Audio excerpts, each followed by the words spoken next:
Good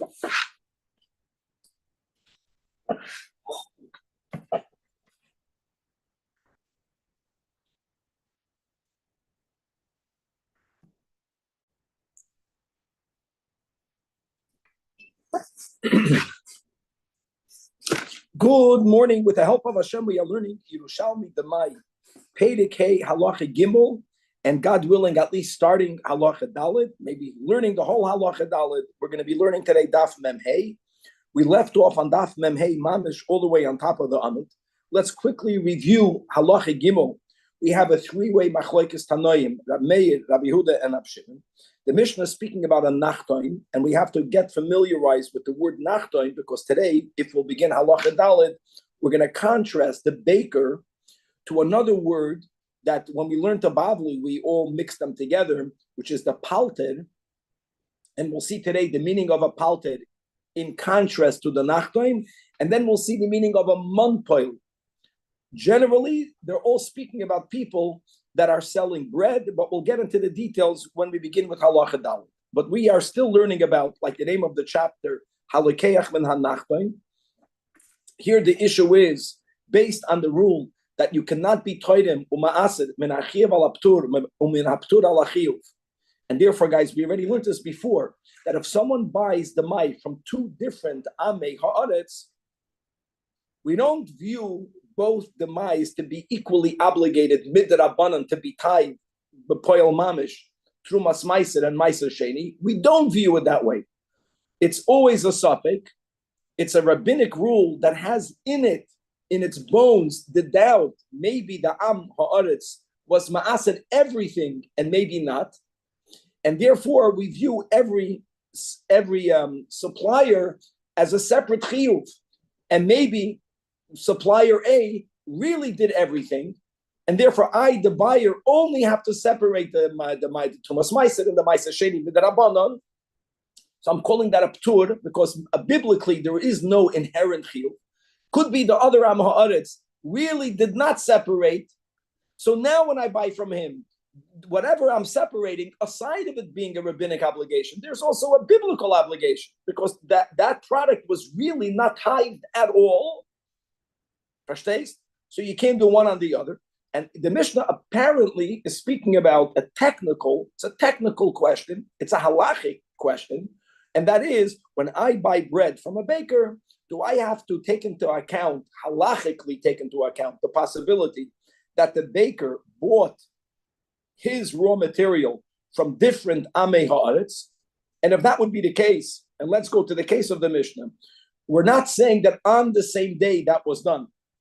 It was a given that a nachtoim in the times of the Tanoim, in the times of the Amoraim, for sure, for their needs of this day, they bought it all from one supplier.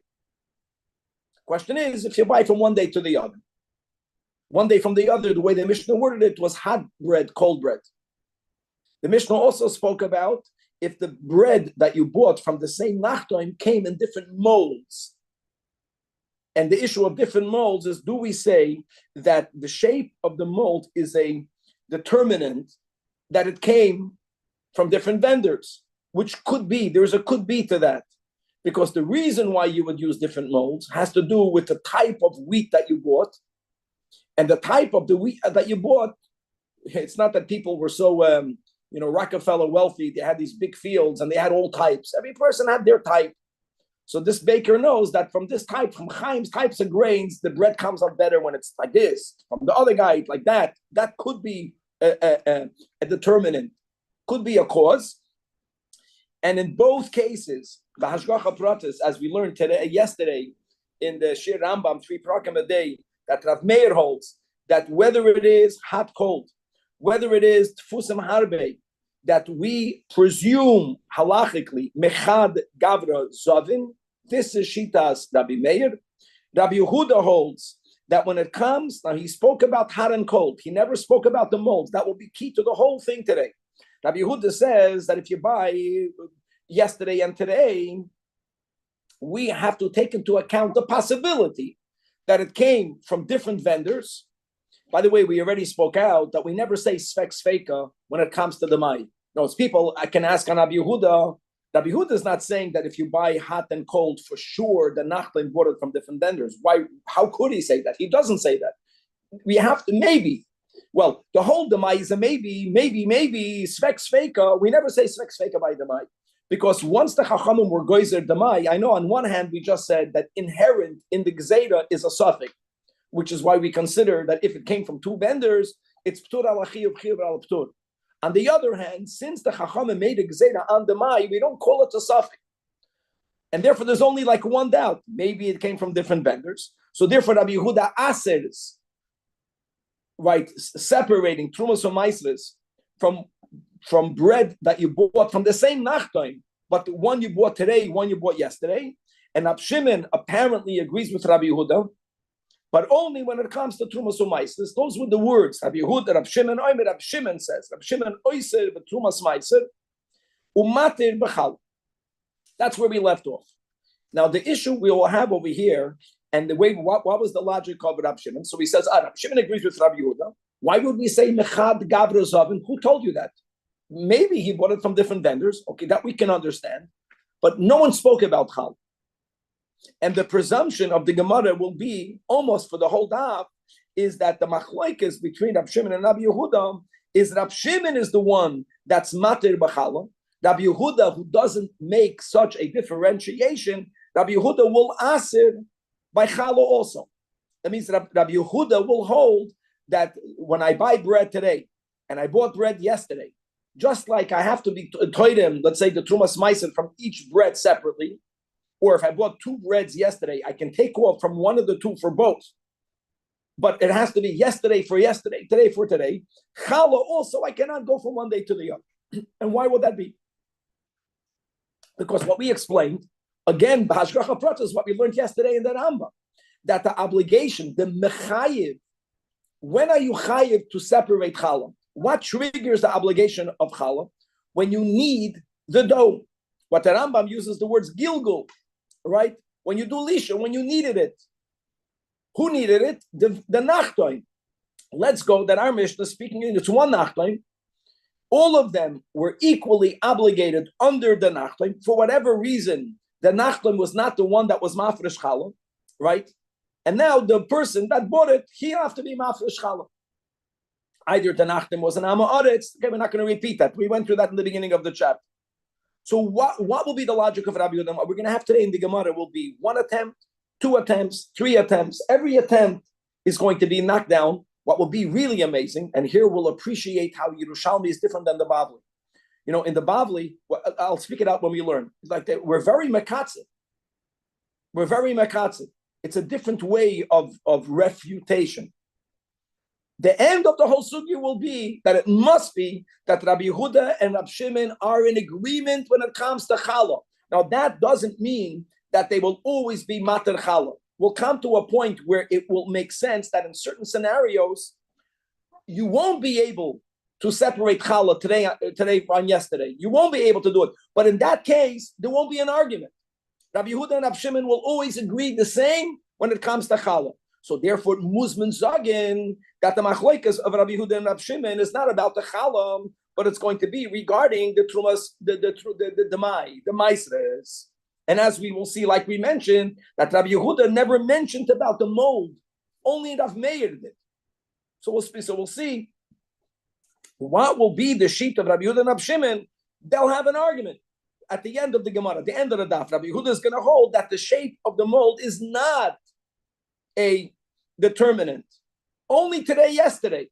He only argues with Rav Meir with today, yesterday. If they come in different molds, Rabbi Yehuda doesn't take that into account at all. Rab Shimon will be more machmed. So really what Rab Shimon is arguing with Rabbi Yehuda is not the negei challah. That will be the chiddush of the Gemara. That will be the end of the sugya of halacha gimel. And again, I think we'll have time. It's a small daf to begin. That's halacha gimel. Halacha daled. We're continuing with the same topic. And guys, I know that when we learn about, the whole sugya now by the Zara of Pas Yisrael and Pas Palted, I wonder how to bring it back to that. It just didn't work it out. But here we'll see in Demai and Ashreinu, we're learning Demai, that in the Mishnah, there is a big difference between a nachtoim and a paltet. Not baker. In the Mishnah, nachtoim means the baker, the guy that does the baking. A palter is someone who buys from the bakers. He buys wholesale and he sells it in the market. And he sells it l'chayra. That means that he sells it what's called retail. We're going to learn. He stands in the plaza, the hat tables, and they sold bread. That will be very. That's very significant. This difference. And then we're going to have another character called the munpoil. A munpoil doesn't bake, but he's not called a palter because a munpoil is someone that even according to Rabbi Yehuda, as we will see, buys from many bakers. The munpoil doesn't care about the quality of the bread for it to be consistent. He buys it wherever he can buy it. And the palter was someone that would go to one wholesaler, buy a lot, and sell one by one. And all of that will be a very negeya. We'll see again another machlokes. There won't be in halacha hey, there's no Rav Shimon, but there'll be a Rav Meir and Rabbi Yehuda, and we'll appreciate the difference between a nachtoim and a palter. That will be today's daf. We're starting again on daf Memhei all the way on top of the Amid. The Gemara begins by quoting the whole line of Rav Shimon, right? That Rav Shimon, not like Rav Meir, yes, like Rabbi Yehuda, oiser, when it comes to Trumas Meiser. Okay, so when it comes to tithing, let's go to the case. Let's begin with the case of Rabbi Yehuda, explicit Rabbi Yehuda, that when you bought from the same nachtoim and you have from him, from the baker, hot bread and cold bread, which means bread that you bought yesterday, cold, bread that you bought today. Now you have to go deal with meisers. So he doesn't hold like Rav Meir that Michad Gavra Zovin. There's a possibility that the baker bought his raw material, that means his wheat or his flour, today from one vendor, yesterday from another vendor. Both of the vendors are Amei Ha'aretz, and you cannot be trading ma'ased from one on the other. However, when it comes to challah, which makes a lot of sense, since the machayiv of challah is this nachbaim, I don't care if it came from different vendors. We're not talking about trumas umaisis. Now let me add another nuance over here, guys. We never spoke it out so much as we'll speak out today. Are we chayish that a nachtoim was mafresh challah or not? Well, actually, we did speak about it. That was the whole Rabbi Yechanan and Rabbi Lazar that we're going to repeat again today from Daf Chaf Aleph. Like, who are we talking about? So let's go right now that we're speaking about the nachtoim am ha'aretz. All right, and we're speaking about a nachtoim am ha'aretz, but we're not saying that am ha'aretz for sure did not separate challah. We're saying, let's go to the same logic, that the nachtoim am ha'aretz, some of them did, some of them didn't. And from the doubt, the buyer, the chaver, should be mafresh challah. Well, either this, now there's only one, a nachtoim means the baker, he's the same baker. He baked yesterday, he baked today. So mimanav shach, like that's the question. If we're saying that this guy, this nachtoim, is mafresh challah, then he did it today, he did it yesterday. If he does, he did it. If he didn't, he didn't. So either what you're doing is superfluous, or what you're doing is taka mechuyev. But there's an equal chiyuv. That's Rab Shimon's logic. So why would you not be able to combine? It's all from the same baker. Doesn't matter who the raw material came from, because the chiyuv of challah happens with the baker. It doesn't happen with the original vendor of the wheat. So therefore, the Gemara is asking that Rabbi Yehuda mashma, that their argument, that's mashma between Rab Shimon and Rabbi Yehuda, is concerning challah. I know Rabbi Yehuda did not mention challah. I know that. Rabbi Meir did not mention challah. I know that. Doesn't matter. But if Rabbi Yehuda would also asir by challah, so then what is Rabbi Shimon arguing with Rabbi Yehuda? There is an argument. So l'chayra, Rabbi Yehuda asirs by challah. But the kasha is v'loy etzloy he nidbelas, did it not become tevel, which means that the chiyuv not become triggered under the same baker? I don't care if the baker, let's go that the baker every day buys his wheat or his flour or whatever he needs. He buys it from different sources. Doesn't make a difference.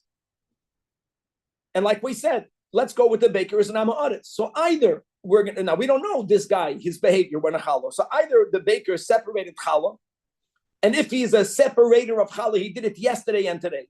What you're doing is just to, you don't know. So you're going a little, beyond, but you're not doing anything wrong. Now, if this is a baker that's not mafresh challah, then he wasn't mafresh challah yesterday. He's not mafresh challah today. So both breads are equally obligated on challah. You're not doing from minaptur ala chiyuv. So why would Rabbi Yehuda not allow you to do that? Doesn't make sense. And again, we're going to have 3 attempts. Now, the first 2 will be refuted. The third attempt will stand, but we're going to come to the conclusion that Rab Shimon will agree with Rabbi Yehuda in that third scenario. So we're going to have to re-understand, like we mentioned in the intro, the machlokes. So attempt number 1. This is Gavaldik. This is brilliant. I know today there's a minhag, everyone here in LA has sourdough. I'm not the big maven in sourdough, but the word sour, so'oid, where did sour come from? So'oid. So'oid is that, I know that people use yeast.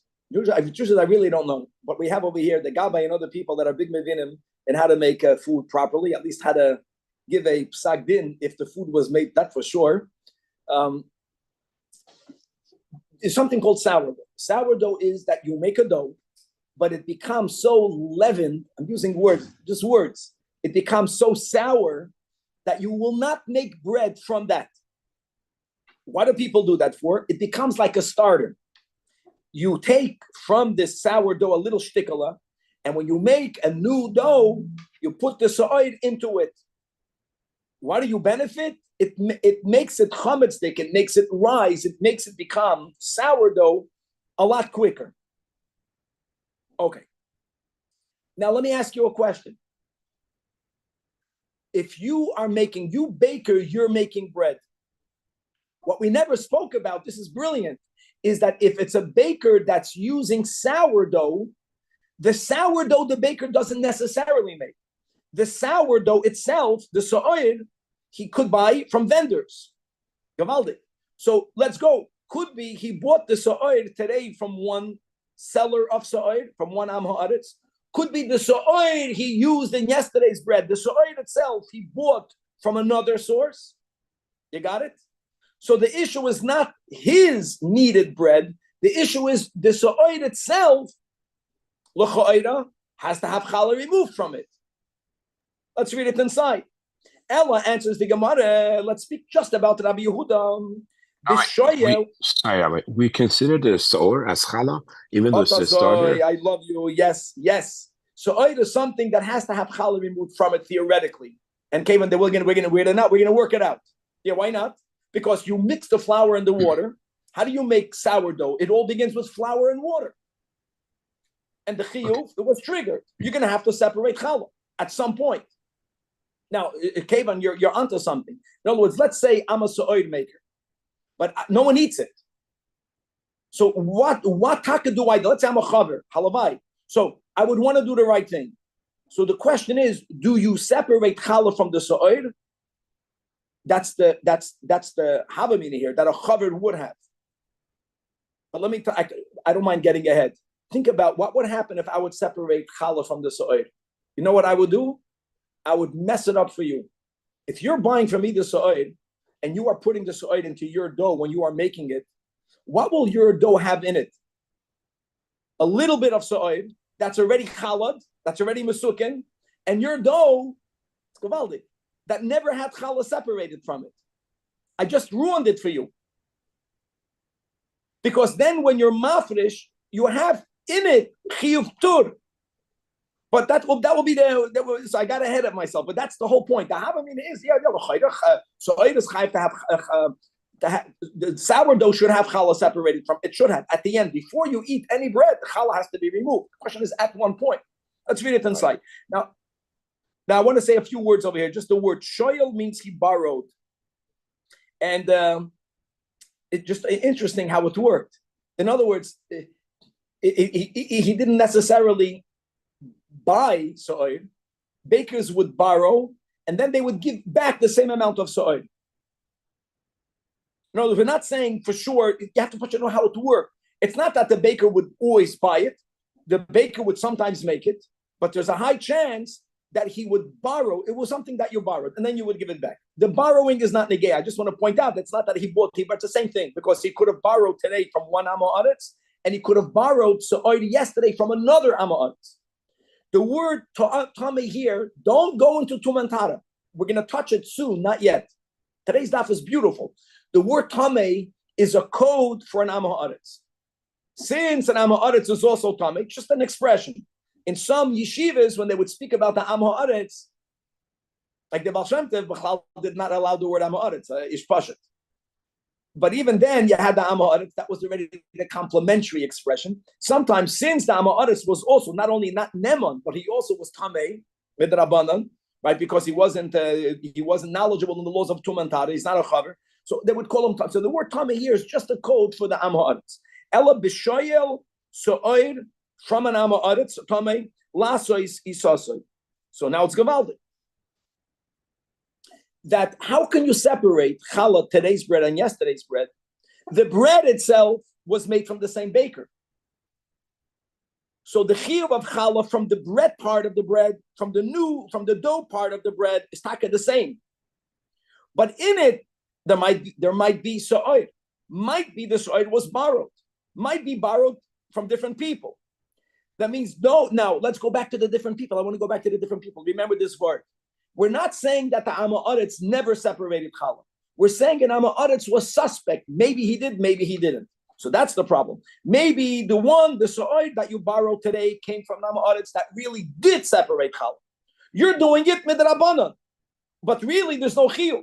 The so'oid that you borrowed and put into the bread of yesterday came from another Amoritz who mamish didn't do it. So the obligation for that, for the so'oid part, is midoiraisa. So how can you be mafresh one on the other? That's chiv of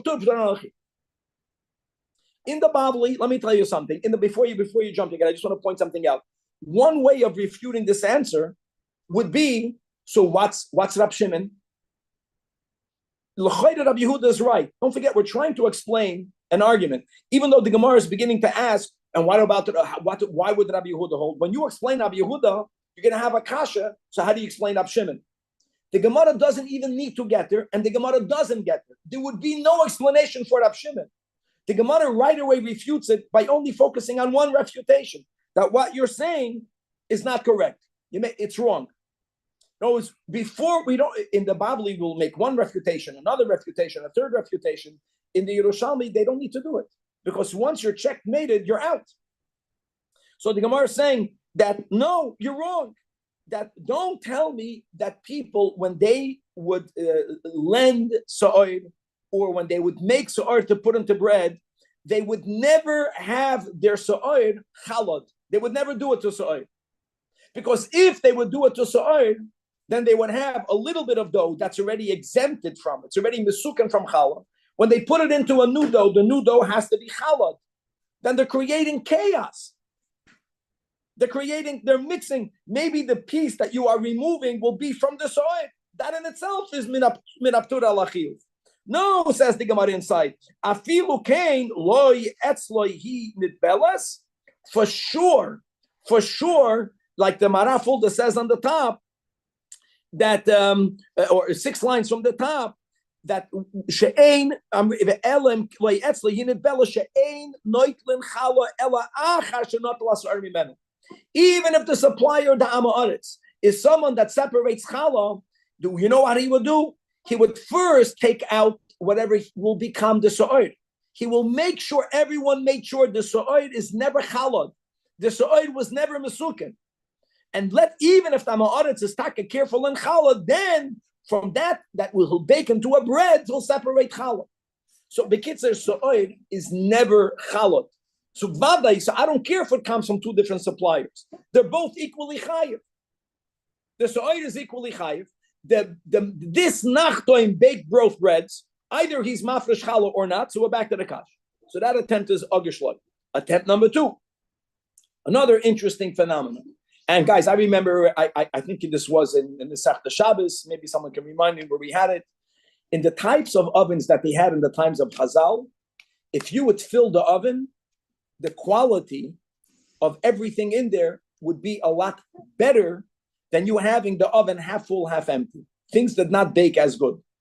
So a baker, if he didn't have himself enough dough to fill up his entire oven, he would borrow from his neighbor a couple of loaves of bread, dough, something that needs to be made into bread to fill up the oven. And when he would give it back to him, again, borrowing, he wouldn't give him back that one. Who cares?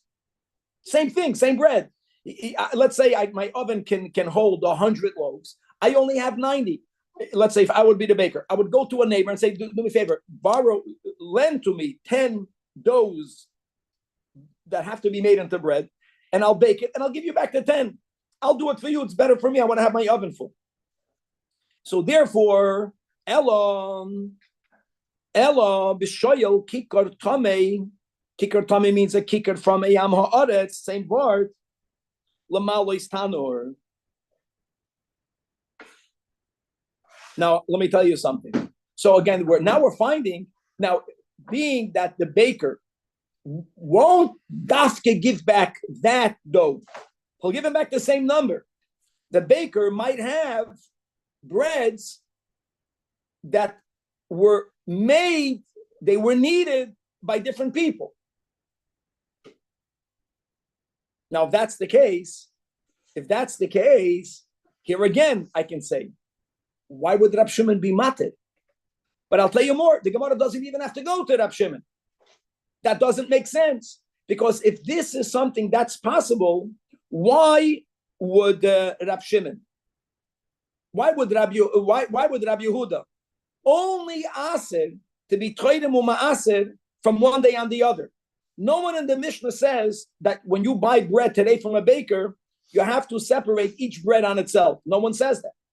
But if we have to take into account a possibility that it's b'shoyel kiked from a tummy, from an amaretz, l'malis tanur, then you should not be allowed to take trumas or maisnes from one bread on the other. Forget about from one day to the other. It doesn't work. If there is such a suspicion, even if there's only a chashash, then ma'ased mikol kikar v'kikar, then the halacha will be that it's not, even if they bought them on the same day, you have to be toidem ma'ased from every bread, because every bread might have come from a different supplier. The Mishnah must be speaking about a scenario where this is not enough of a possibility that halachically we have to care about.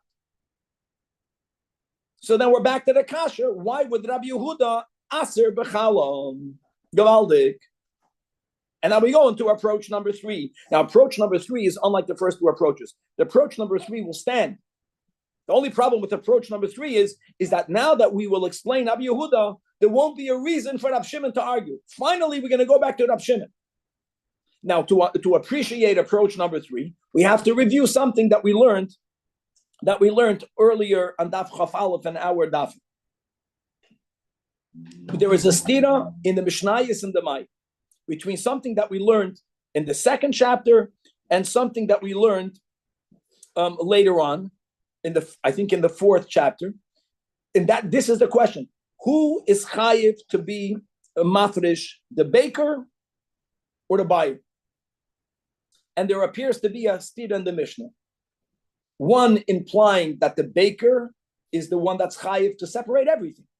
I know if he's an amaretz, we don't trust him, but there is a chiyuv on him. And one that the chiyuv begins on the buyer. So who's chayiv? So we had Rabbi Yechanan and Eish Lakish. And let's go read in the Pnei Moshe instead of reading the Gemara. Before we read it inside of the Gemara, let's first go look inside the Pnei Moshe. In the second line into the widest lines, all right? The second line under the Marafulda, the beginning, Eloke Rabbi Yechanan. So it reminds the Pnei Moshe. He's going to go through the whole back and forth, and he's going to bring it back over here, and it's going to explain Rabbi Yehuda beautifully. The Amaliel that we learned before, that in Peirik Beis Halacha Dalit, which is the way you normally refer to in the Yerushalmi Yakir, they never had dafim that everyone had equal. So Islam, when people learn it, people speak about the Yerushalmi, the closest you get is what Peirik, what Halacha, what Mishnah. There can be 10 daf on one Mishnah. You have to know in those 10 daf where it is. All right, but now we're trying to establish, we meaning the Jewish people, a more uniform. It's just easier to refer to. So what we have as daf chaf aleph, that there's a contradiction. In one Mishnah, it's mashma daf lametes that when you buy from a nachtoim, the buyer has to be mafresh. And the other Mishnah is mashma that al hanachtoimim tzricham lahafresh. So umeshane Rabbi Yechanan, it depends. Kan ba'oise betara. What was ba'oise the tara? So the Pnei Moshe reminds us all of the Mishnayos, and when they speak about a nachtoim, according to Rabbi Yechanan, they're speaking about a nachtoim who is a Am Ha'aretz. Number one. Number two, a Nachtem who is an Am Ha'aretz, who theoretically should be obligated, right? But we suspect that he didn't. Also was someone that if he himself would have made the bread will become tummy. A person who's selling a product would rather have this product of better quality than worse quality. The Am Ha'aretz knows that even if he is really tahar, Chavedim won't buy from him because they took upon themselves the stringency of eating even their chulin betara. The Am Ha'aretz himself was tummy.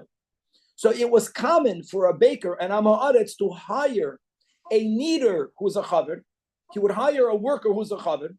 It's like today you get a mashgiach, and the kneader would be the one who's making the bread. So the Am Ha'aretz is going to say when he sells his bread, I'm Am Ha'aretz, I know that, but my bread is tahar. The Am Ha'aretz who has tahar bread is worried. What is he worried? He's worried about himself. He knows that he's viewed as tamei. If I have in my shop something that even if I touch, I make tamei, I would want to do whatever I could do sooner rather than later before it gets tummy. Let's read it inside. So now we're on the fourth line under the Maraful, the widest lines. This that whenever in Mesechtas Demai, we're going back to the second chapter to the fourth chapter. Whenever we speak about Anachtem, we're speaking about Nachtem Amaretz, Mike. Umasnis and the Pedic Bays, that implies that the Nachtem will be the one doing the separating. Meaning he's tamei shenoisen legabel chaver that he gave to a kneader who he hired l'sakini sosi betara umekiven doing nizar kol kach, right? And since whenever a baker, the owner, the baker, the Am Ha'aretz hired a gabel who's a chaver, so we also trust him that he was misakin everything, which means not he that he told the gabel to do it. He was mafresh the maisres, and by the way, that would include the challah. Don't forget challah tameya. What value is challah tameya? You give it to a kohen can use it for fuel.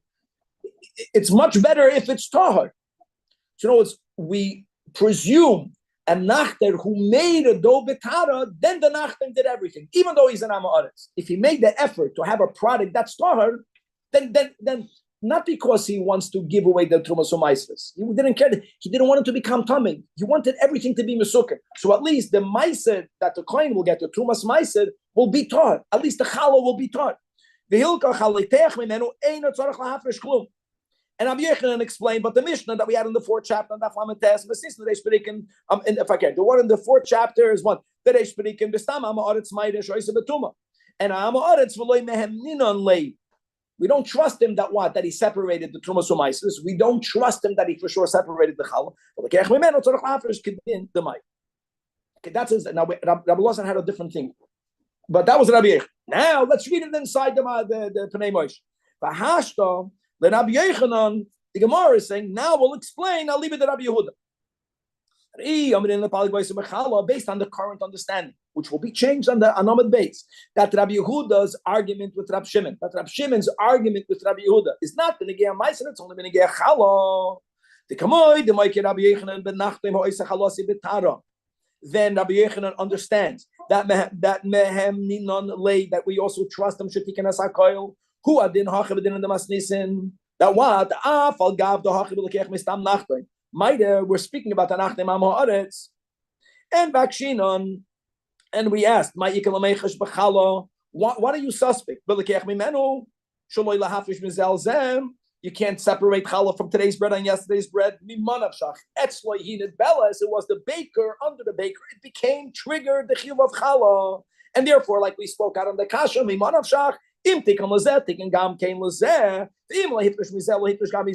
he did it or he didn't. It's not chiv al aptur. Now you get it. The ikal l'shanuyalach. Now I can tell you. Tahainu chashasha. This is the issue. The ikal meimar could be that a baker yesterday he made the bread betara. Yesterday he hired the gabel chavet, and therefore yesterday whatever was made was chalad aside of everything else. Maybe the bread that he made today was done betuma. You don't know that. You don't know the status of whether he did it with a gabel or not. Now, he's not trustworthy to tell you because he's not nemon on that topic of tumantara. We can't trust him. No one would know if not So let's read it inside. Why would Rabbi Yehuda ask challah? Because when you buy from a nachtem am haaretz, and everything in this chapter is a nachtem am haaretz, Rabbi Yechanan already introduced the possibility that a nachtem am haaretz will hire a kneader who is a chaver, and whenever he does that, he's mafresh challah. Whenever he does not hire the kneader, the chaver, the gabel, the chaver, whenever he knows the bread is tummy, and people will presume it's tummy. Whenever he does that, he's not mafresh challah. So maybe he was mafresh yesterday, he was not mafresh today, or the other way around. And if you're going to be moved from one bread, challah, for both breads, today, yesterday, you might be taking off challah min aptur alachim or chila aptur. How could he stay in business if one day he separates, one day they neither hires and not? Well, of course you can stay in business. Why not cave him? I wouldn't trust him that I would think it's always no. 1 second. You meaning me and you. Let's go with the presumption. If we are chavedim, we have to presume whatever the baker sells. By the way, Kevin, even if the baker hired a kneader who's a chaved, I'm a Yisrael. When I buy the bread, I have to treat the bread that it's chulin, that's tamei, because the baker won't touch it. The baker will touch. The baker won't touch his product. In other words, this is only for the kohen that sometimes, let's say I'm the nachman, I'm a baker. Let's say I'm a aretz, right? And I have a kohen who's the recipient of my challah. You know what I would do? I would invite a kohen into my store.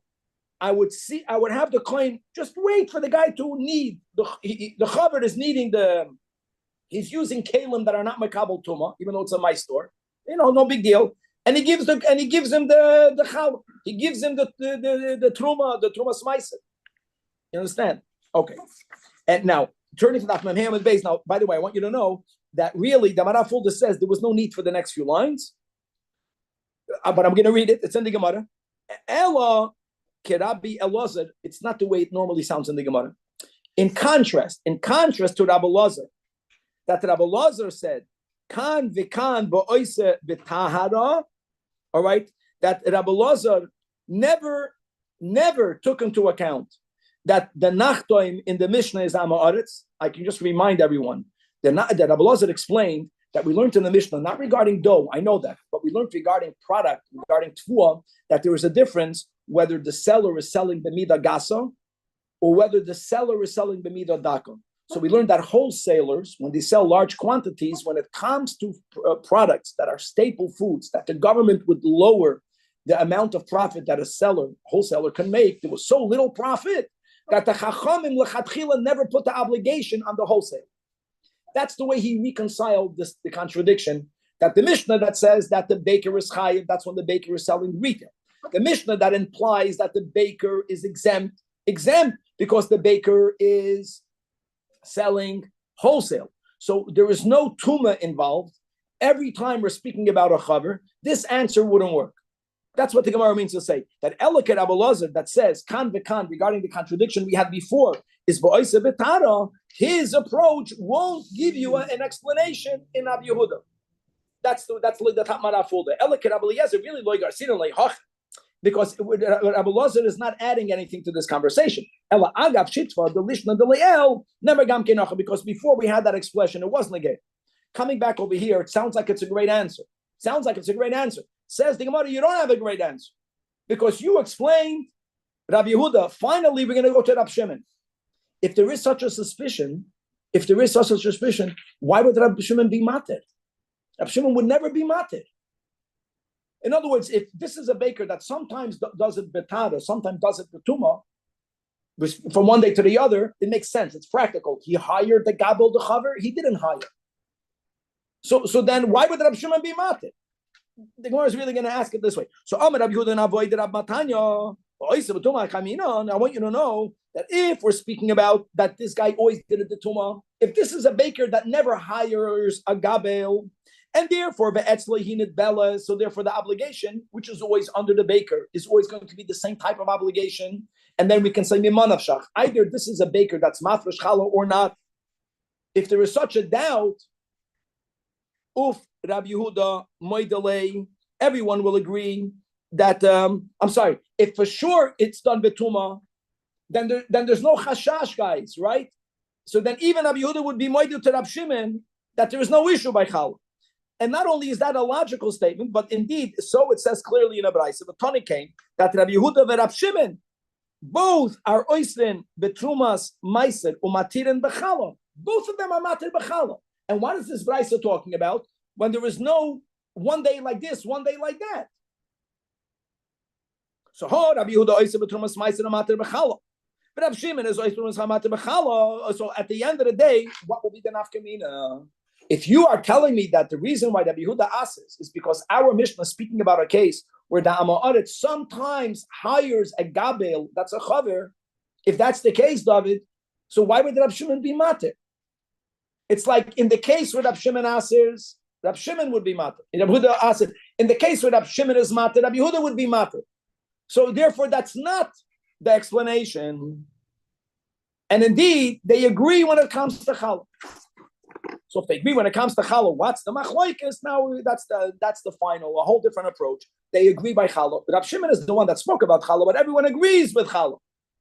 Don't forget, let's go back to Rabbi Meir. Rabbi Meir spoke about two cases. He didn't only speak about hot cold, yesterday and today. Rabbi Meir spoke about different molds for which Rabbi Meir there was no concern. What about Rabbi Yehuda? Rabbi Yehuda is more machmir by Rabbi Meir. He only spoke about the hot and cold. What about the molds? That's the nafkamina. Al dati de Rabbi Yehuda, einoi mafresh lo mishal hayom al shel emesh, v'lo mishal emesh shel hayom, because we don't say michad. He bought it from one michad gavros oven. However, Rabbi Yehuda agrees with Rav Meir, mafresh min hatanur al hatanur, that if it was made on the same day, even though it was made in different loaves, Rabbi Yehuda holds that the shape of the mold, like Rav Meir holds, is not a determinant. Doesn't mean it came from two different vendors. Could should be that this baker, a shlepper, he doesn't have a uniform. He got some that he bought this year, he got some that he bought last year. There is an advantage of using different forms for different quality doughs. There is an advantage. Some breads bake better when they're bigger, when they're smaller, when they're round, when they're straight. But that doesn't prove anything. So even though it's different molds made on the same day, we still say he got it from the same person. Al dati de Rabbi Shimon, afilu min hatanur al hatanur eino mafresh. That's the nafkamina.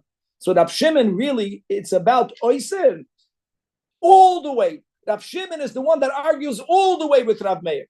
Then he mentions challah, and wherever Rabbi Shimon is matir b'challah, Rabbi Yehuda is matir b'challah.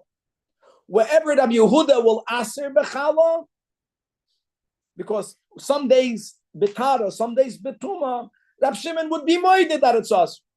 So now we understand the Mishnah. I thought we'll begin with Allah Hadal, doesn't matter. But God willing, tomorrow, next year, we'll continue. Now we'll introduce the Nachtoim and the Monpoil that are very different. Nachtoim, Palter, and the Monpoil. God willing to be continued.